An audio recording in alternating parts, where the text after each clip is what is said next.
Magandang gabi pong muli sa ating lahat, sa lahat ng mga kakasama natin at makaka-join sa ating daily devotion. Tayo po ay live uli sa Facebook at magkapatuloy tayo sa ating pag-aaral. Tayo ngayon ay nasa Isaiah chapter 24 verse 3 to 4, or kung kakayanin natin, depende sa haba ng discussion, hanggang verse 6. So kagabi ay nasimulan natin ang Isaiah chapter 24, and basically ito'y tumukoy doon sa mga gagawing kaparusahan ng Diyos sa buong mundo, na tumutukoy nga rin doon sa ating mababasa sa aklat ng pahayag, itong tinatawag nating Great Tribulation. So nawa ay maka-join lahat ng ating mga kapatid. Nauna si Pastor Dennis.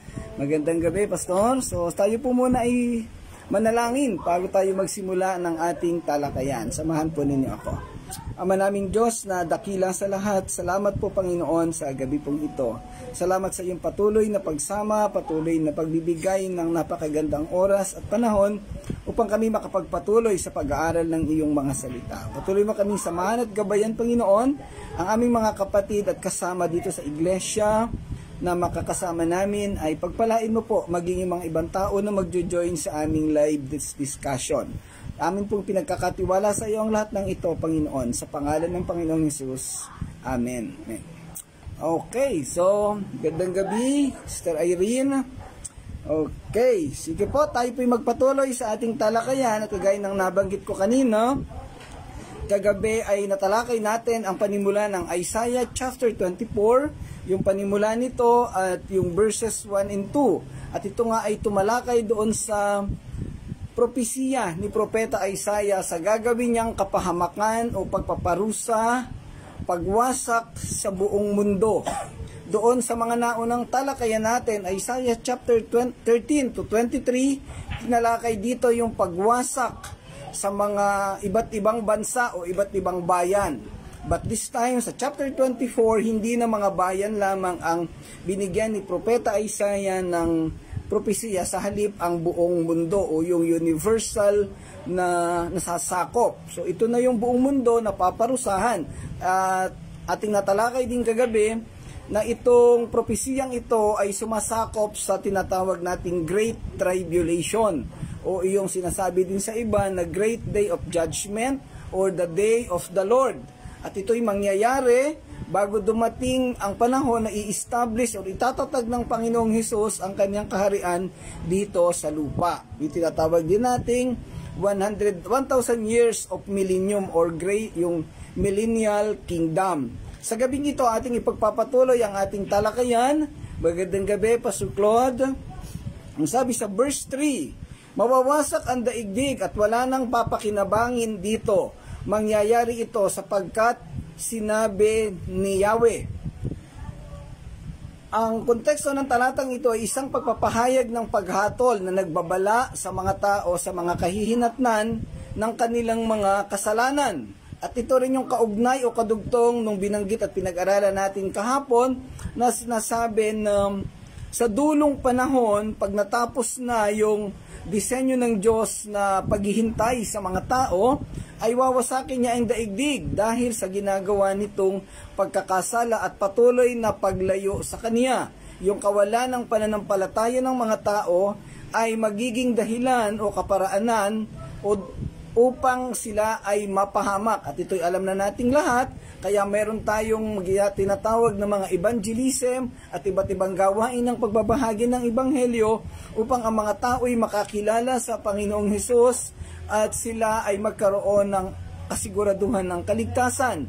Pag ang isang tao ay nanampalataya, nagkaroon ng kasiguraduhan ng kaligtasan, hindi na siya mapapahamak doon sa apoy ng impyerno, hindi siya makakasama dito sa binabanggit natin na Great Tribulation. Sa halip, siya ay makakasama sa kaharian ng Diyos doon sa kalangitan. Ang tema ng paghatol at ang mga kahihinatnan ng pagsuway ay isang laganap at paulit-ulit na tema sa buong aklat ng Isaiah. Ang propeta ay madalas na nagbabala o nagbababala sa mga tao tungkol sa nalalapit na kapahamakan at pagkawasak na darating sa kanila kung patuloy silang tatalikod sa Diyos at mamumuhay sa pagsuway. Ang talatang ito ay nagsisilbing paalala sa mga tao na ang salita ng Panginoon ay totoo at mangyayari. Piliin man nilang paniwalaan ito o hindi. So yung binabanggit dito, dun sa ilalim, yung huling parirala, mangyayari ito sapagkat sinabi ni Yahweh. Tuwing mababasa natin sa Biblia ito mga ganitong pangungusap, ito'y nagpapahayag ng otoridad o ng soberanya ng Diyos. Ibig sabihin, basta't sinabi ni Yahweh, mangyayari. Walang sino man ang makakapigil o makakakontrol dito. Maniwala man tayo hindi, mangyayari ito dahil ito'y sinabi ni Yahweh. At ito'y nagpapakita ng kaniyang kapangyarihan, ng kaniyang otoridad sa maraming bagay at sa lahat ng kaniyang iniisip, ng kaniyang planong gawin. Anuman ang sitwasyon ng mundo, anuman ang level ng tao ay maaapektuhan at makakasama sa mangyayaring pagwasak na ito.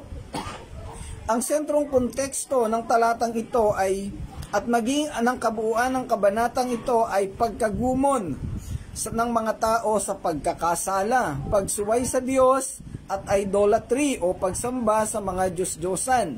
Si Propeta Isaiah ay nagsasalita sa mga tao ng Juda at Jerusalem na nagbibigay babala sa kanila tungkol sa kahatulan na darating sa kanila dahil sa kanilang idolatry, kawalang katarungan at moral na pagkabulok, yung tinatawag nating moral decay. Bakit nagkakaroon ng moral and spiritual decay? Dahilan sa pagkagumo ng tao sa pagkakasala. At ito'y laganap sa ating kasalukuyang panahon. Sa halip na mag-focus ang tao sa espiritualidad, kalimitan ay nagpo-focus doon sa mga material na bagay or materialistic and worldly living. Lagi nang nakatingin sa pera, sa kayamanan, mga luho ng katawan at mga kaaliwan na hindi nakapagbibigay kaluguran sa Diyos. Iyon ang nagiging focus ng buhay ng mga tao.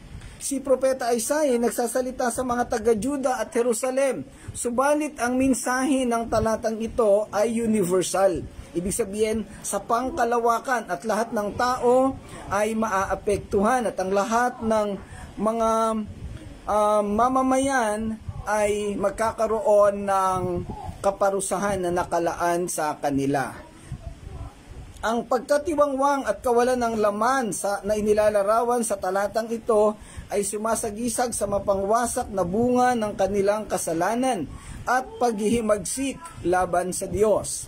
Ang simbolismo ay may mahalagang papel sa pag-unawa sa kahulugan ng talatang ito. Ang lupain na ganap na walang laman at ganap na sira ay makikita bilang isang representasyon ng espiritual na pagkawasak at pagkasira na nagmumula bilang resulta ng pagtalikod sa Diyos. Okay, magandang gabi muna kay Ate Tess. I think ito'y nasa trabaho pa. At dito sa church pala, nakalimutan kong acknowledge, kasama ko dito si Angel at si Nico. Yan. Ang sitwasyon na ito na pagtalikod ng mga tao sa Diyos ay laganap sa buong Israel at sa Juda. Sa kapanahunan ng propesiya na ito, ang Israel ay kasalukuyan ng nasa pagkakabihag ng Assyria at nakakaranas na sila ng matinding kahirapan at pagkaalipin. Samantalang ang Juda ay nananatili pa sa kanilang lupain, subalit malapit na rin silang mabihag ng Babylonia. Yan. At sa kapanahunan ito, si Isaiah ay propeta sa kapanahunan na ang naghahari ay si Haring Hezekiah. Yan. At ito nga yung kaniyang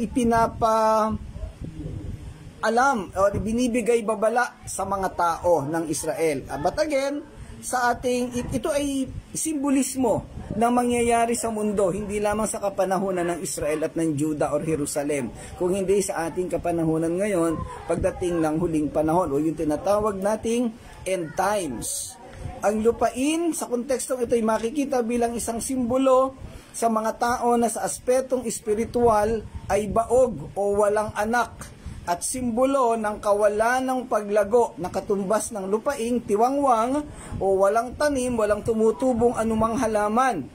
Makikita na tumutubo at namumunga.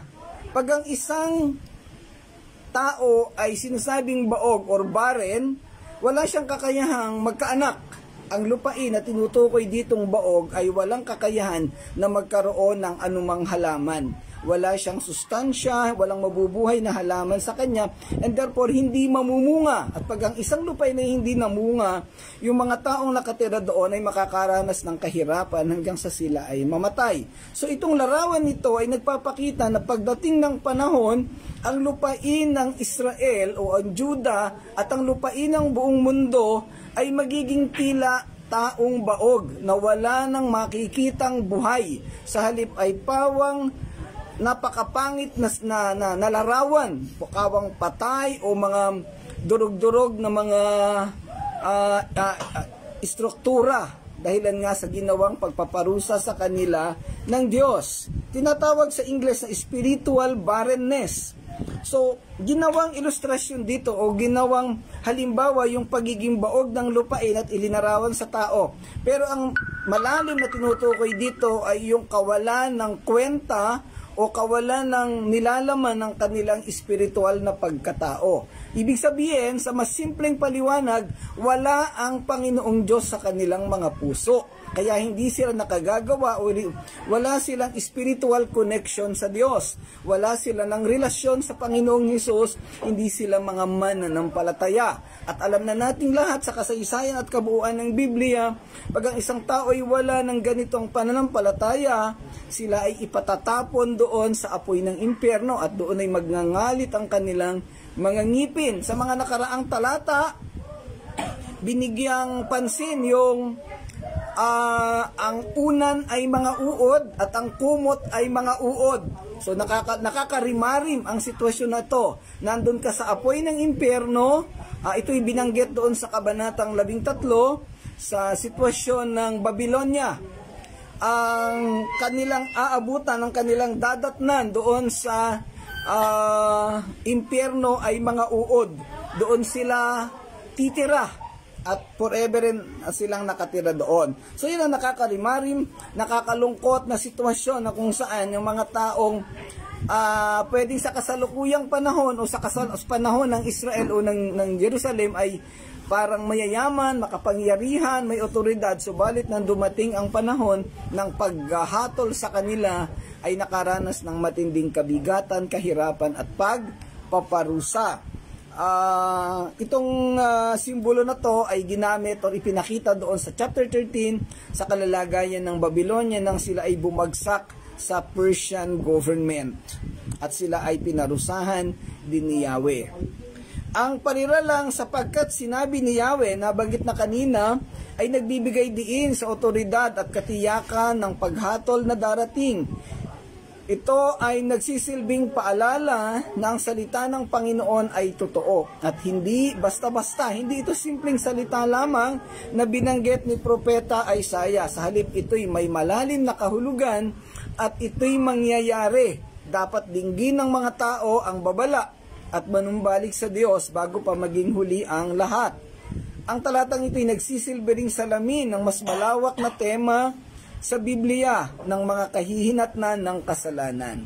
Anumang mali, anumang kasalanan na ginawa sa Panginoong Diyos, mayroong mga konsekwensya at mayroong resulta, mayroong karampatang kaparusahan. At sabi nga doon, ang bunga ng kasalanan ay kamatayan sa Roma chapter 6 verse 23. Sa buong Biblia, maraming mga halimbawa ng paghatol at pagkawasak na nangyari bilang resulta ng pagsuway at paghihimagsik laban sa Diyos. Ang talatang ito ay isa lamang sa maraming babala sa buong Biblia tungkol sa mapanirang kalikasan ng kasalanan at ang pangailangan para sa pagsisisi at pagsunod.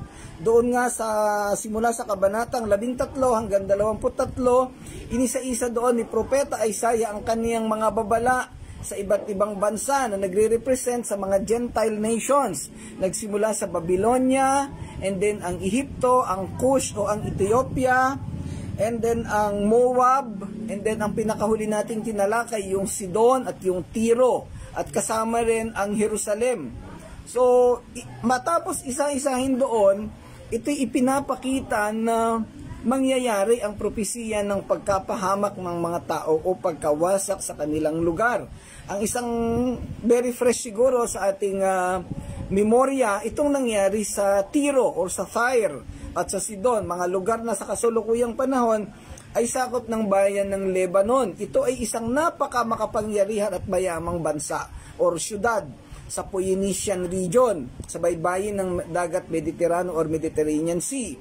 Subalit, nabaliwala ang kanilang kapangyarihan at kayamanan at otoridad at impluensya sa mundo dahil sa kanilang kayabangan, sa pagmamataas, at hindi sila sumampalataya sa Diyos. In fact, doon sa aklat ng Ezekiel ay tinuturing nila ang sarili nila na mga Diyos at gusto nilang sambahin sila ng mga tao dahil sa napakalawak na kanilang impluensya.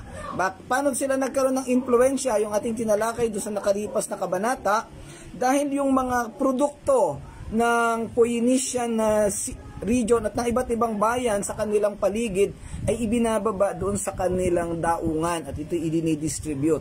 So nakapagdala sila ng napakaraming impluensya sa paligid. Pero sa kabila ng lahat ng ito, yung kanilang kapangyarihan ay hindi nila nahadlangan ang kayang gawin ng Diyos. Still sila ay pinarusahan. At kagaya ng mangyayari sa mundo, yung kanilang mayamang lupain nung bandang huli, ayon sa propesiya, ay mawawalan din ng mga tao. Sa halip, ang matitira na lamang doon ay mga ligaw na hayop na makikikain na lamang ng kanilang mga halaman. Wala na yung magagandang istruktura, wala na yung kayamanan. Okay, magandang gabi uli kay Gani sa pamangkin ni Mrs. sa Tagkawayan, Quezon.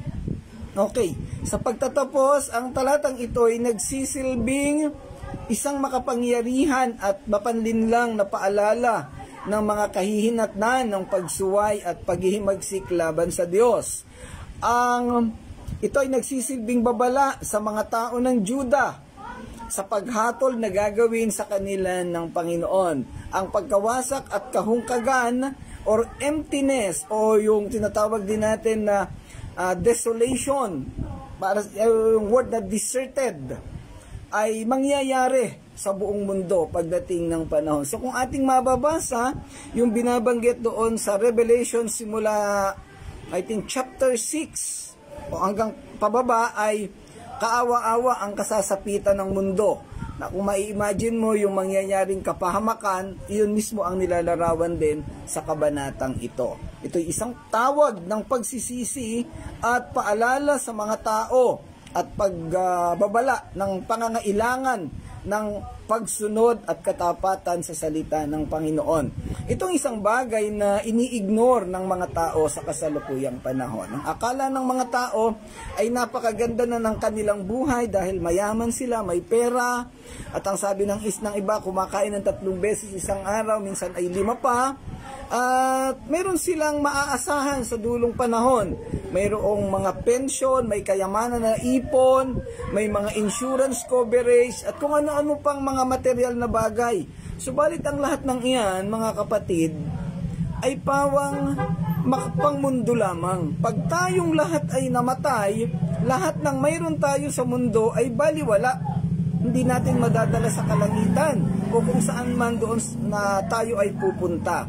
Ang pinakamahalaga na magkaroon tayo habang tayo ay nasa mundo ay ang kaligtasan, ang kasiguraduhan ng kaligtasan sa pamamagitan ng pananampalataya sa Panginoong Hesus bilang Diyos at tagapagligtas. Isuko natin ang ating mga buhay sa Kanya at tayo'y manampalataya at anumang oras na tayo'y kunin ng Panginoon, makakasigurado tayo na tayo ay sa langit pupunta. Ito po ay hindi pinapansin ng mundo. Kaya nagkakaroon tayo ng mga ganitong pag-aaral, meron tayong iba't ibang programa upang maibahagi ang mga salita ng Panginoon sa Biblia sa mga tao at malaman, maunawaan ng mga tao ang kahalagahan ng espiritual na aspeto ng ating buhay, yung pananampalataya sa Panginoong Hesus. Hindi ordinaryong gawain ang ginawang pagpapakasakit ni Jesus Christ sa krus. Siya'y namatay para tubusin ang ating kasalanan, pero in reality, binabaliwala ito ng mga tao. So nawa itong mga kasama natin dito sa online, sa live, na maunawaan ng buong buo ito at maging instrumento sa pagbabahagi ng kaligtasan o ng ebanghelyo sa lahat ng tao. Dahil ang lahat ay mapapahamak, susunugin sa impyerno at doon na magdaranas ng walang hanggang kapahamakan at kahirapan kung hindi makikilala at magkakaroon ng pananampalataya sa Panginoong Hesus. Sa pagpapatuloy natin sa talatang 4, ang sabi dito, matutuyo at malalanta ang lupa, manghihina ang buong sanlibutan, ang langit at ang lupa ay mabubulok. Ang talatang ito ay nagpapahayag ng isang mapangwasak na paghatol sa lupa o sa mundo, kung saan ang mga lupain o mga lugar sa mundo ay magluluksa at maglalaho. The land or the earth will mourn and will fade away. Kumakatawan sa malawakang pagkawasak at pagkabulok dahil sa mga kasalanan ng sangkatauhan. Ang mundo ay manlulupaypay at ito'y sumisimbolo sa isang estado ng kahinaan at pagdurusa na nakakaapekto sa lahat ng tao, na nagbibigay larawan ng kawalan ng lakas o kakayahan na simbolo ng mga kahihinatnan ng paglabag ng tao sa Diyos. So napakaraming binanggit at ginamit ng mga salita, pero ang isang bagay lamang na tumutukoy dito, yung ating kawalan ng pananampalataya. Yung kawalan ng relasyon at koneksyon ng mga tao sa Panginoong Diyos. Ang sabi dito sa huling talata, mga kahihinatnan ng paglabag ng tao sa Diyos. Kung ating maalala yung kasaysayan ng mga Israelita sa Kanaan o doon sa wilderness, ang mga Israelita ay lumabas sa Ehipto sa pangunguna ni Moises at sila ay nag-travel sa wilderness o sa ilang sa loob ng 40 taon. Pero yung duration dapat ng kanilang travel time ay 11 araw lamang, 11 days. Pero umabot sila ng 40 years. Bakit? Dahilan sa katigasan ng ulo. Dahilan sa pagsuway sa Diyos. At yung 40 taon na ginugol nila sa ilang ay nangamatay na lahat ng mga orihinal na tao na lumabas doon sa Ehipto. Ang nadala ni Joshua sa lupang pangako ay mga anak na lamang nila, ibang henerasyon na. Kaya doon sa Deuteronomy, inulit yung mga batas, no? Dahil ipinaunawa uli sa mga tao. Now, anong kaugnayan nito sa sinasabi pinag-uusapan natin? Yung wilderness, ito'y sumisimbolo sa buhay natin sa mundo ngayon. Inabuhay na matigas ang ulo, puro pride, puro kayabangan, puro kasalanan, puro pagrereklamo. Yung Kanaan, ito yung langit. Ang sinisimbolo ng Kanaan, yung lupang pangako, ito yung langit sa panahon ng lumang tipan at ito yung salvation sa kanilang kapanahunan. So yung mga taong nangamatay sa ilang, ito yung hindi na nakatawid, hindi nakapunta doon sa lupang pangako, doon sa kanilang langit. Bakit? Dahil sa kanilang katigasan ng ulo. Now, sa kapanahunan natin, itong mga tao sa kasalukuyang panahon na ayaw manampalataya sa Panginoong Hesus, na hindi sumusunod, wala nang inisip kung di magpayaman, maghanap buhay, lahat na gumawa ng kasalanan, gumawa ng imoralidad at lahat ng mga bagay na hindi kalugod-lugod sa Diyos, magagaya sila sa mga Israelita na hindi nakatawid papunta sa lupang pangako o hindi makakarating doon sa kalangitan sa piling ng ating Panginoong Diyos. Yan ang nakakalungkot na sitwasyon na walang excuse, walang exempted. Dalawang bagay lang po ang titingnan ng Diyos. Ikaw ba'y may pananampalataya sa Kanya? Sa langit ka pupunta. Kung ikaw'y walang pananampalataya, doon ka sa kabilang dako, yung impyerno, kung saan makakasama mo yung mga uod at yung apoy at yung mga katulad mo rin na hindi nananampalataya. Kaya tayo may pag-aaral muli para maunawaan ito ng bawat isa. So nakakatuwa dahil marami tayong naaabot na tao sa ganitong pag-aaral. Muli ang tema ng paghatol at ang mga kahihinatnan ng pagsuway ay isang laganap at paulit-ulit na tema sa buong aklat ni Isaias at maging sa ibang aklat ng Biblia. Isa lang naman ang sentrong tinatalakay sa Bible. It is the salvation through Jesus Christ. Si Jesus Christ ang sentrong tao sa Biblia. Kahit itong mga accounts sa Lumang Tipan, sa kanya ito naka-focus, sa kanya ito nakatuon. At bakit may Jesus Christ? Bakit may Jesus na namatay sa krus? Bakit may Jesus na tinatalakay sa Biblia?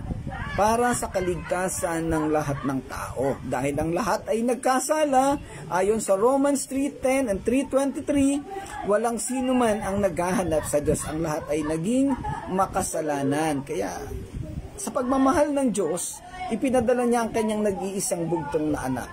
John 3:16, para tayo ay tubusin at ang sino mang mananampalataya sa kanya ay hindi mapapahamak kundi magkakaroon ng buhay na walang hanggan. Yan. So, ang mga propesiya sa talatang ito ay direktang binanggit ni Propeta Isaiah sa mga tao sa Juda at Jerusalem na nagbabala sa kanila tungkol sa kahatulan na darating sa kanila dahil sa kanilang pagsamba sa mga Diyos-Diyusan, kawalang katarungan at moral na pagkabulok. So may tatlong bagay ito. Spiritual idolatry, pagsamba sa Diyos-Diyosan, kawalan ng katarungan, kawalan ng kaparehas na pagtingin sa mga tao, pagiging mapagmataas, at moral na pagkabulok, moral decay. Ano ba yung idolatry na binabanggit dito? Sa mga pamilyar sa nag-aaral ng 10 utos, yung sinasabi doon sa 2nd utos, huwag kang magkakaroon ng anumang imahe. Huwag kang sasamba sa anumang Diyos-Diyosan. Hindi ko kabisado yung utos kasi hindi ko na masyadong binabasa. Pero yung pagkakaroon natin ng ribulto, pagkakaroon natin ng mga Diyos-Diyosan, isa yon. Pero bukod pa doon, yung ating pagbibigay galang sa mga sobrang pagtingin sa mga bagay na hindi nakalugod-lugod sa Diyos. Pwedeng trabaho, pwedeng pera, negosyo, pwedeng yung asawa mo o boyfriend at girlfriend, halos iyon na yung sambahin mo. Abay, Diyos-Diyosan ang tawag po doon. O minsan yung sarili na rin ang sinasamba dahil sa sobrang talino at sobrang galing. So nakakalungkot po yun. Lahat po ay Diyos-Diyosan at tinatawag po yung spiritual idolatry. Okay. So balit, bagaman at direktang para sa Juda at Jerusalem, ito rin ay para sa mga tao sa kasalukuyang panahon. Mas binibigyang tuon or pansin natin yung kalalagayan ng mga tao sa kasalukuyang panahon. Kasi ang Juda at Israel na sinulatan or binigyan ni Propeta Isaiah ng propesiya, wala na yan sa kapanahunan ngayon. Nangyari na sa kanila to, nabihag na sila, nangamatay na sila. At sa ngayon ay, bagamat may bansang Israel, pero maraming mga Hudyo na nagkalat sa iba't ibang bansa. Ngayon, pagdating ng panahon, ayon din sa propesiya, sila ay pababalikin ng Panginoon sa kanilang bayan. Pero ang mas gusto nating pagtuunan ng pansin, tayo na hindi Hudyo, pero hindi nananampalataya. Napakaraming tao sa kapanahunan natin na ganito. Magandang gabi po kay Miss Julieta Camillo. Salamat po sa inyong pag-join sa ating talakayan. Ang lupain na ganap na walang laman at ganap na sira ay makikita bilang isang representasyon ng mga resulta ng pagkawasak at pagkasira ng resulta ng pagtalikod sa Diyos. Ang lupain sa kontekstong ito ay makikita bilang imahe ng mga tao na nawawalan ng pananampalataya sa Panginoong Diyos at yung pagkasira ng kanilang mga lupain o ng kanilang koneksyon sa Panginoon. O yan, nandyan na po yung ating principal, si Ate Jane Edhan. Nagkapakabait po kayo dyan. Ang talatang ito ay nagsisilbi ring salamin ng mas malawak na tema sa Biblia ng mga kahihinatnan ng kasalanan. Sa buong Biblia, maraming halimbawa ng paghatol at pagkawasak na nagmumula bilang resulta ng pagsuway at paghihimagsik laban sa Diyos.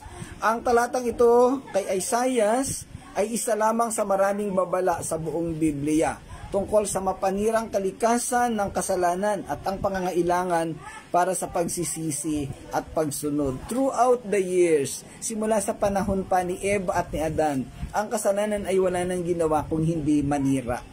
Sinira ang relasyon, ang connection sa Diyos. So dahil tayo'y nasira, lahat tayo nagmula sa lahi ni Adan, sabi sa Romans chapter 5 verse 12, pupasok tayo ng kasalanan dahil sa isang tao. Pero dumating ang isa ring tao para alisin ang ating kasalanan. Ito ay ang Panginoong Hesus. Ang kailangan lang natin gawin ay manampalataya sa Kanya at magkaroon ng kasiguraduhan ng kaligtasan, magkaroon ng relasyon sa Panginoong Hesus.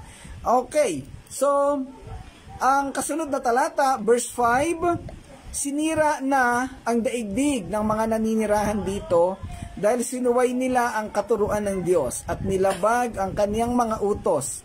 Winasak nila ang walang hanggang tipan.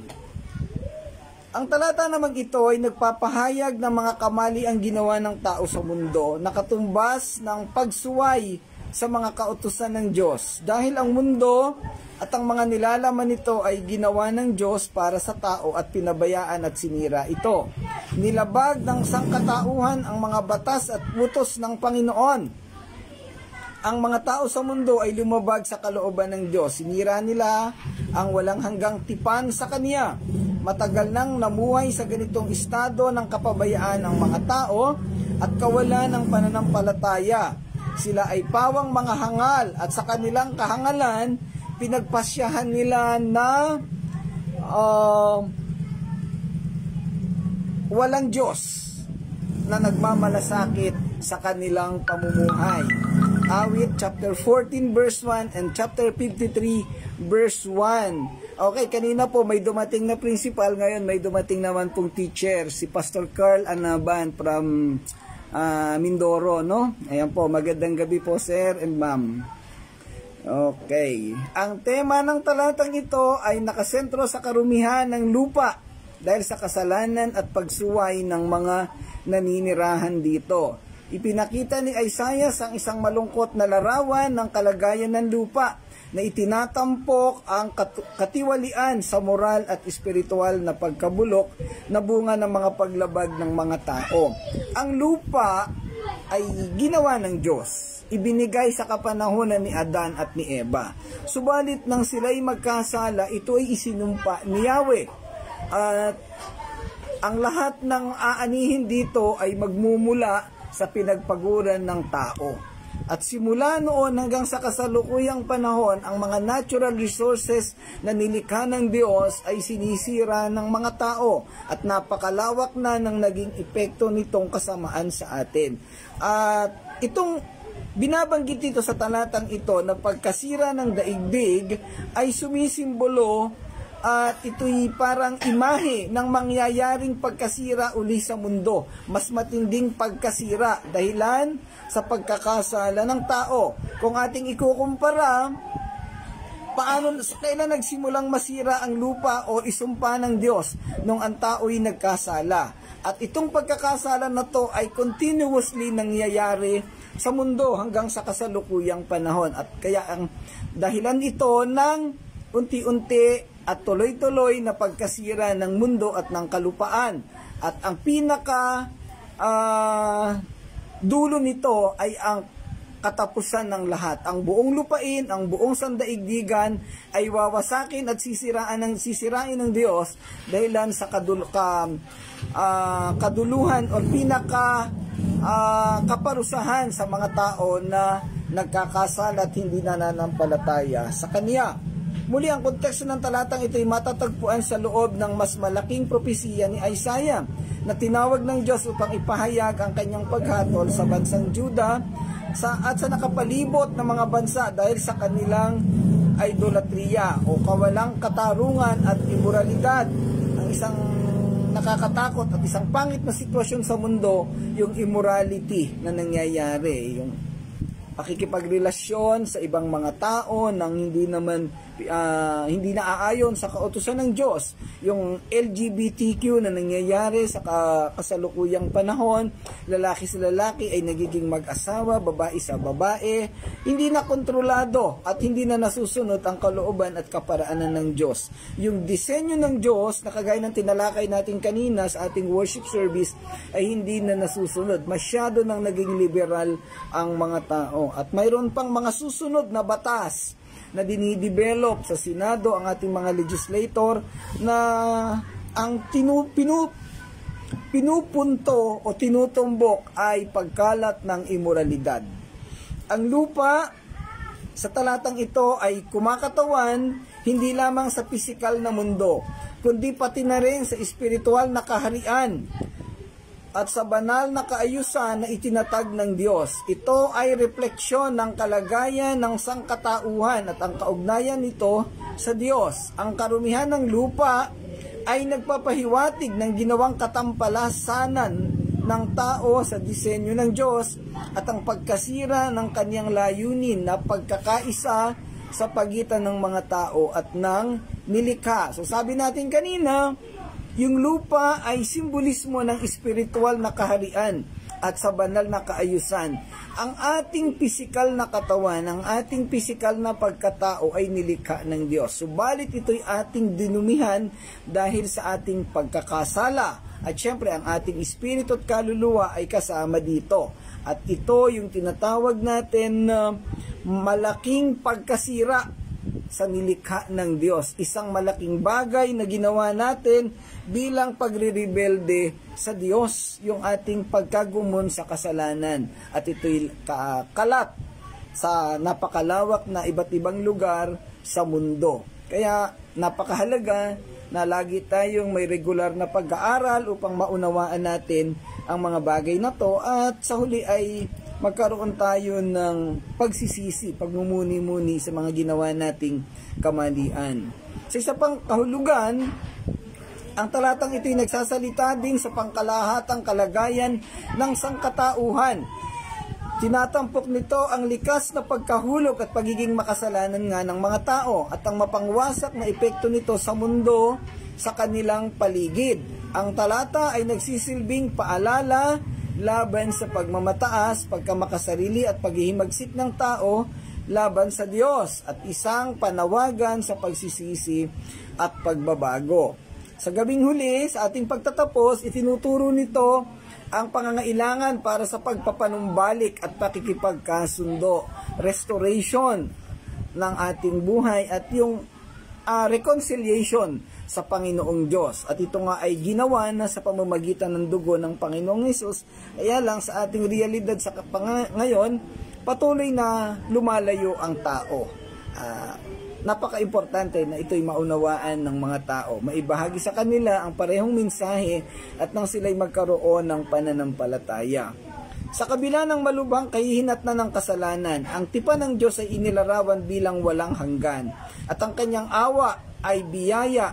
Ang kanyang awa at biyaya ay laging magagamit sa mga naghahanap sa kanya. Inaasahan ng talata ang gawaing pagtubos ng Diyos sa pamamagitan ng paghatol na sa huli ay humahantong sa pagpapanibago at paglilinis ng lupa. So ito yung isa sa disenyo ng Diyos. Matapos na hatulan ang mga tao, mangyayari yung muling paglilinis ng lupa. At ito yung tinatawag nating pagtatayo ng kaharian ng Diyos dito sa lupa. Yung 1,000 years of the millennial kingdom. Yan. Nag-aalok ito ng mensahe ng pag-asa at pangako ng katapatan buhat sa Diyos, maging sa gitna ng kadiliman at pagkawasak. Ito yung lagi nating napapag-aral noong nakalipas na panahon. Sa kabila ng propesiya ng paghatol, pagkawasak at pagpaparusa, laging sa dulo, makikita natin na hindi nauubos ang pag-ibig ng Diyos. Lagi siyang may disenyo ng pagpapanumbalik at pagpapatawad sa mga taong nagbabaliwala sa Kanya. Ito yung isang uri ng pagmamahal na sa Diyos lamang nagmumula at ipinagkakaloob niya ito sa tao. Ang isang kondisyon lamang ay ang pananampalataya, ang pagsunod sa Kanya, ang pagpapanumbalik, yung tunay na pananampalataya sa Panginoong Hesus. So, iyon po ay napakagandang reminder para sa ating lahat na nakikinig dito at nakakapanood. Pwede nating ibahagi ito sa ibang mga kaibigan natin na wala pang relasyon o pananampalataya sa Panginoong Hesus. At patuloy lang po tayong mag-aral ng Kanyang salita. Available ang Bible kahit saang lugar, kahit anong version ito, kahit anong klaseng Bible na andon at iisa ang mensahe nito. Christian Bible ang tinutukoy po natin, iisa lang ang mensahe. Ito yung kaligtasan natin sa pamamagitan ng pananampalataya sa Panginoong Hesus. So yan lang po, maraming salamat. Hanggang dyan lang po ang ating talakayan sa gabing ito. Bukas ay ipagpapatuloy natin ito sa talatang 6 at dire-diretso po tayo hanggang sa matapos natin ang buong Biblia. Yan. At muli po sa mga bagong nag-join sa gawain po na to, maraming salamat sa inyong pagsama. Nawa ay maka-join kayo lagi sa ating talakayan at patuloy na makapagdagdag ng karunungan. Salamat sa mga kasamang pastor na kasama natin dito, mga kaibigan. At kayo pong lahat, tayo pong lahat ay patuloy na maging instrumento ng pagbabahagi ng kaligtasan sa pamamagitan ng salita ng Panginoon. Salamat sa mga taga-Touching Lives na nakakonekta at patuloy na sumusuporta sa ating gawain. Pagpalain kayong lahat ng Panginoon. Salamat dito sa church, si Kuya Bob, si Angel at si Miko kasama natin ngayon dito. Okay, ulitin ko po, ang ating pong gawain na to ay araw-araw, tuwing alas 7 ng gabi, normally hanggang 7:45 hanggang alas 8. 30 minutes to 45 minutes na discussion. At ito po ay araw-araw nating ginagawa through Facebook Live. Nawa po ay makasama namin kayo lagi. Kung meron po kayong mga katanungan, pwede pong magbigay ng tanong. Dito po, pwedeng mag-comment dito sa ating video. Ang video na to ay available sa Facebook. Normally 30 days. Pero merong option na hindi ito mawala. Ayan, kanina itinuro sa akin ni Pastor Claude. At kung mawala man ang video natin sa Facebook, ito po ay dinadownload at ina-upload natin uli sa Facebook page ng Touching Lives Christian Church. And later on, available din po ito sa YouTube para patuloy na mapanood at matuto ang bawat isa. Muli po, maraming salamat sa inyong pagsama. At palawakin po natin patuloy ang pag-aaral ng salita ng Panginoon. Sa pagtatapos, samahan po ninyo ako muli sa ating pananalangin. Pray po tayo. Ama naming Diyos na dakila sa lahat, salamat pong muli Ama sa gawain na natapos. Sa paghahayag ng iyong mga salita, sa pag-aaral ng mga mensahe nito Ama. At salamat sa napakalaki at napakadakilang opportunity na ito na ibinigay mo sa amin upang kami patuloy na matuto. Salamat sa iyong mga salita. Salamat sa kalusugan at kalakasan ng katawan. Salamat sa internet resources na pinagkaloob mo sa amin upang kami ay daos ng ganitong gawain. Patuloy mo kaming pagpalain ang bawat isang nakakonect, Panginoon, at nakajoin at nakasama dito sa church. Ikaw na pa ang patuloy na gumabay sa bawat isa, ang mga kapatiran dito sa Touching Lives at ang iba't iba pang kaibigan at kamanggagawa. Ikaw po ang patuloy na magpalat gumabay sa bawat isa at ang lahat ay maging epektibong instrumento ng pagkahayag ng iyong mensahe ng kaligtasan. Salamat po Amang Diyos, para sa iyo po ang lahat ng kapurihan at pasasalamat sa pangalan ng Panginoong Hesus. Amen. Amen. Okay, salamat po ulit mga kapatid. Medyo na-late si Vince. Review mo na lang, panoorin mo na lang ang video, no? Salamat mga kapatid, magandang gabi po, pagpalain kayo ng Panginoon. God bless everyone. See you tomorrow.